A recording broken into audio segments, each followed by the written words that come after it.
Yes comes at a cost. Did you know that when you say yes to a customer, you're paying a price? So it's important you're focused on the right customers that will grow your brand in the best way. In this video, I'm going to share how they do this in the corporate world, and I'm going to give you a real estate example to help you apply this to your business. Hi, I'm Justin Kraut, and I created this brand to help you grow yours. I share proven, practical, and effective ways to help entrepreneurs like you build your brand like the pros, simply by sharing what I've learned in the corporate world. In my last video, I talked about how I believe a brand is, in its simplest form, a set of choices we make.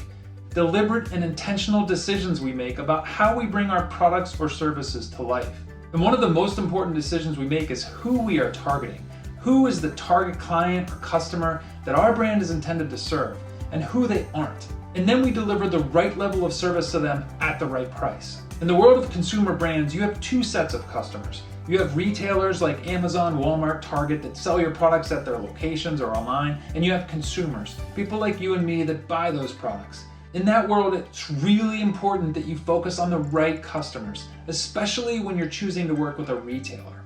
In my last corporate job, I led the Mr. Coffee brand, and I was also responsible for a line of high-end Calphalon branded coffee makers. These are two very different brands that target very different consumers and different retailers. Mr. Coffee is a brand that's focused on people that are down to earth and unpretentious, people that are looking for value. On the other hand, Calphalon appeals to a sophisticated consumer that's looking for precision and performance and that values status that comes from a brand, so it's much higher priced. So when it came to selling these two different brands, we had specific retailers in mind. Mr. Coffee was mostly in value stores like Target and Walmart, where we'd find those value consumers. And Calphalon was in high-end, more specialty stores like Best Buy, where we find those higher-end consumers. But when you get this wrong, if you say yes to a customer, or in this case a retailer, that isn't the right fit for your brand, bad things can happen. You either sell your brand short, or you fail to deliver on the higher-end brand. You need to choose your clients and get it right. Here's an extreme example. Imagine if Rolex was asked by Walmart to sell them a gold-plated watch that they could sell at $49 in all their stores. Walmart would love that. Everybody would want one. And by saying yes, Rolex would sell millions of them. But at what cost? Imagine what this would do to the Rolex brand. How all those other retailers would respond, those high-end jewelry stores. And think about how this would affect their brand image to everyone that wore a Rolex. They would be selling their brand short, and they would be doing damage to the brand that they created. If you think about how to apply this to your world, you essentially have two primary approaches. On one end, you can focus on a strategy like Walmart has, where you sell as many products as you can and do as many transactions as possible, but you need to keep your prices and your costs really low. And you don't have the ability to focus on a great customer experience. We've all seen that at Walmart. You get great value, but you don't get a great level of service. Then on the other hand, think of a brand like Nordstrom. They focus on high-end products and a high-end experience with their shoppers. With this type of approach, you'd focus on fewer transactions, but they would need to be large.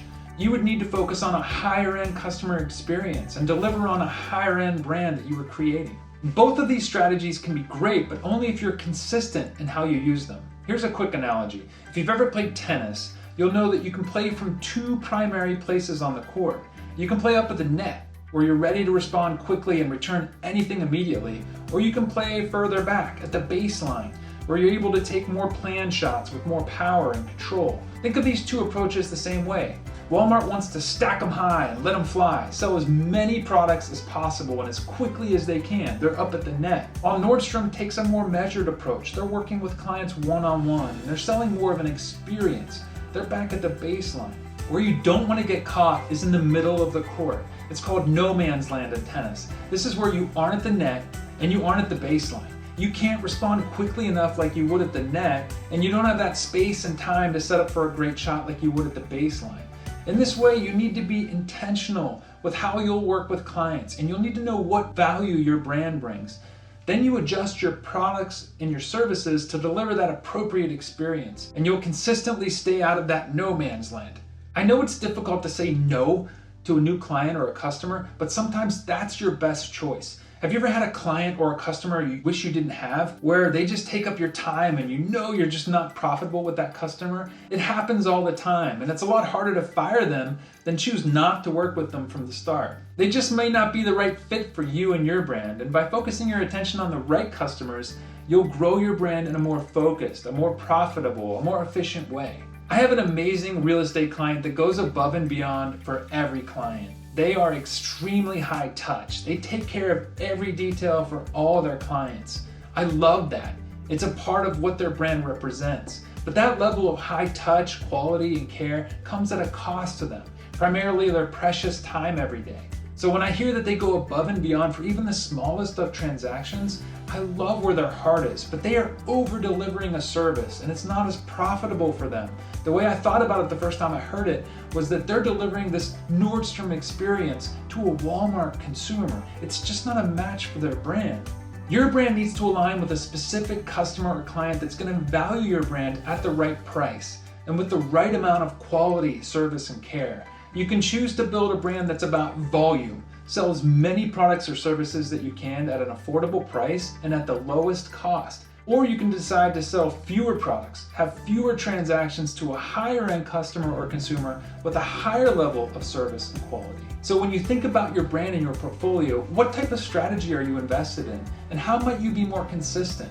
Are you trying to drive as many transactions or sales as possible with low costs and high value? Or are you delivering fewer transactions or sales to a higher end customer and delivering a higher end experience? These are exactly the types of choices and trade-offs that your brand is made of. Remember that yes comes at a cost when you're working with clients and your customers, and you do not want to get caught in no man's land. I hope you found value in this video, and if you did, please like it and subscribe, and I will see you in the next one. Thanks so much.